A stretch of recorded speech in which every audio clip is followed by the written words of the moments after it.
You recently just made a change. I know you have your own group, Mm-hmm. but you just recently made a change. Is that correct? Yes, I have my own team. Nice. And we've recently moved over to NAN Company Properties. Fantastic. So we're very excited about it. Yeah. Mm-hmm. So that's the transition.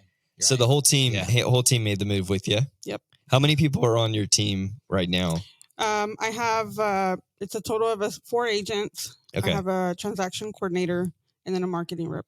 Got it. Mm-hmm. Got it. Wonderful. So I know, Anna, I don't know. You've got a great story as I was looking back over our notes and how you got into real estate. I mean, Mm-hmm. this has been your career from the very beginning, right? Like as in right out of high school. Yep. Can you tell us a little bit about that journey that you've had into real estate? Mm-hmm. Yeah, I'd love to. So right out of high school, I'm the oldest of 3, and we lived in a 2-bedroom, 1 bath, Mm-hmm. which was great, right? Till you have 3 people in one room. Oh my gosh.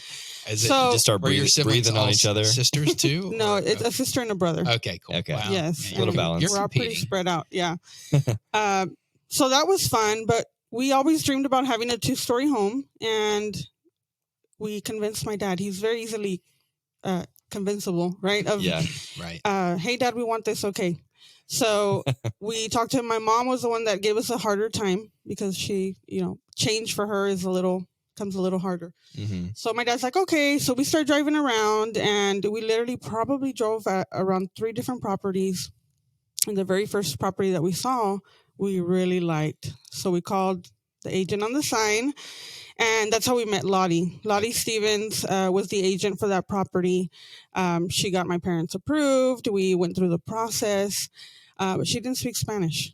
Okay. So that's where I came in, and I started translating everything for, between her and my parents, and trying to do the best that I could because I didn't know what she was doing. So we went to closing, and at closing, she asked me, Anna, what are you going to do? You've graduated from high school, and you guys are moving into a new house. What do you want to do? And at that time I was going to beauty school and thinking about, well, do I want to go to college? Mm-hmm. The military, there was a lot of different options. My husband now, at the time, my boyfriend was gonna on a full scholarship for baseball. Great. So he was leaving, and I'm like, well, I don't know. I don't really know what I want to do yet. So she said, well, you've been great during this process. I can definitely use your help. You speak Spanish, and I deal with a lot of, Hispanic buyers, and I'd love to help you. So get your license. And I said, well, that doesn't sound like a bad deal. Yeah. She's like, go to school and I'll help you. And so I went to school, got my license, and she helped me. I love it. Wow. So it all came from, looking at your surroundings, all the siblings kind of gathered together and we're saying, hey, let's go look for houses together. So you just drove around. That's it. And just saw a sign and went in. And that changed your whole trajectory of your life. We had I would say my parents had no idea either of who or what a realtor was. Right. They bought a home for sale by owner at some point, that house that we lived in for many years. And then this came about. So. Wow. What a cool beginning to just your story. Well, and for, it's Lottie, right? Mm-hmm. Yeah. For her to see something in you and call it out of you, right? She saw something in you, the way that you handled the transaction for her, right? As an intermediary.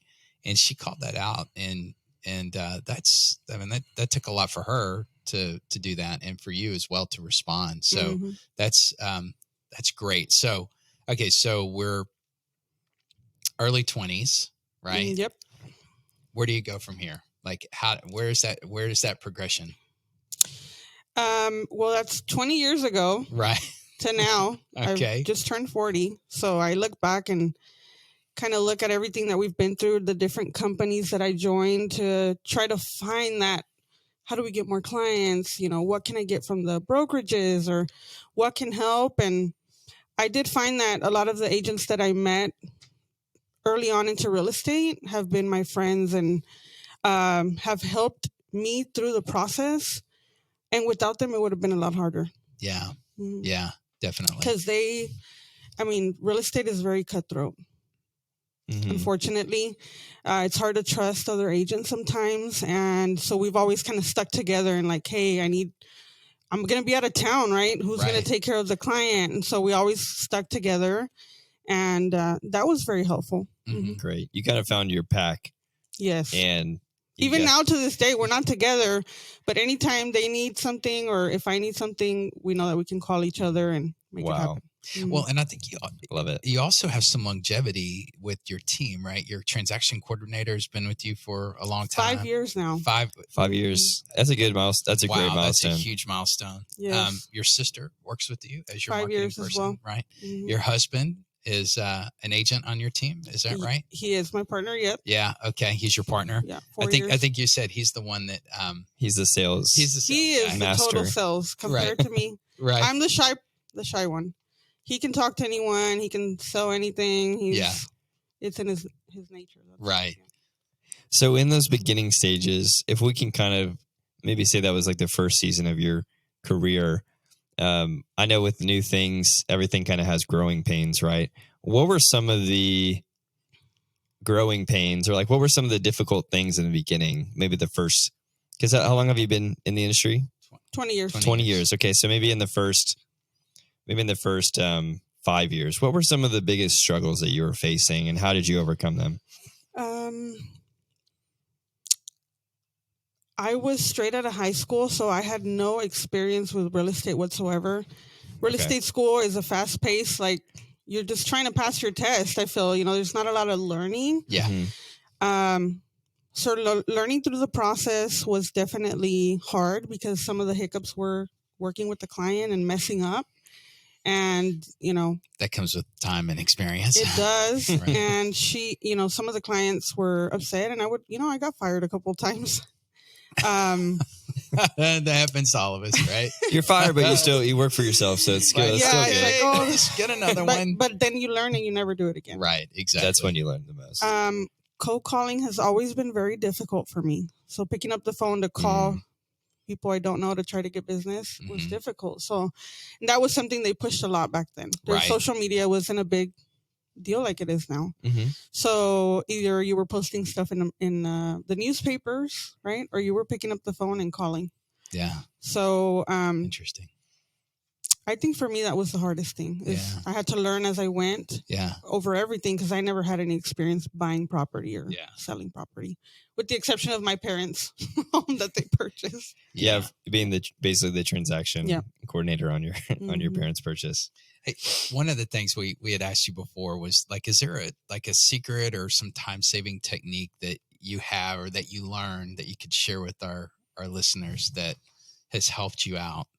I know you had mentioned getting up early. So becoming an early bird. Okay. That was definitely life-changing for me. I read a book that really helped me understand that, like, what if something happens to me and I don't get to succeed in life the way that I do? Like, I really need to focus. And so getting up early was one of the things that was very important. You have more time in the day. You can really focus. For me, waking up at 4:30 or 5 o'clock in the morning, it's hard. That's early. It helps me because everyone's still asleep. It's very quiet. So true. I can check emails versus before it was like, get up. The kids have to get up.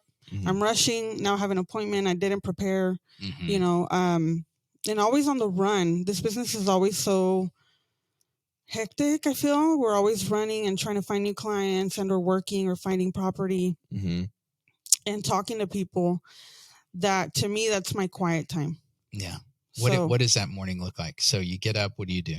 I get up, I get ready. I try to have my stuff ready because I do go to the gym at 5:30. Great. Okay. So take a 5:30 class. Personally taking care of your self-health. That seems super important. Okay. You take a class. So there's some accountability there. Yep. I know I'm in and out. 45-minute class. I'm in. It's literally down the street from my home. So I get up, I get ready. I'll check my emails because I can't go without doing that every day. Making sure that, there's new offers, kind of starting to really focus on what is going to be at the top of my list for the day. And I'll go to the gym. I get my workout in, come home, get ready, then kids have to get up. Right on. Get them to school. By that time, I'm already dressed and ready to go. So I'm either going back home to make my phone calls, or I'm headed straight to the office. Great. So the morning time, you're able to take care of yourself, focus on your day, schedule your priorities. Take care of your family. Take care of your family, which is like, that's the most important thing. But we got to take care of other things so we can take care of them. Right. And then you're able to come to work and you're ready to go. And you just feel so much better.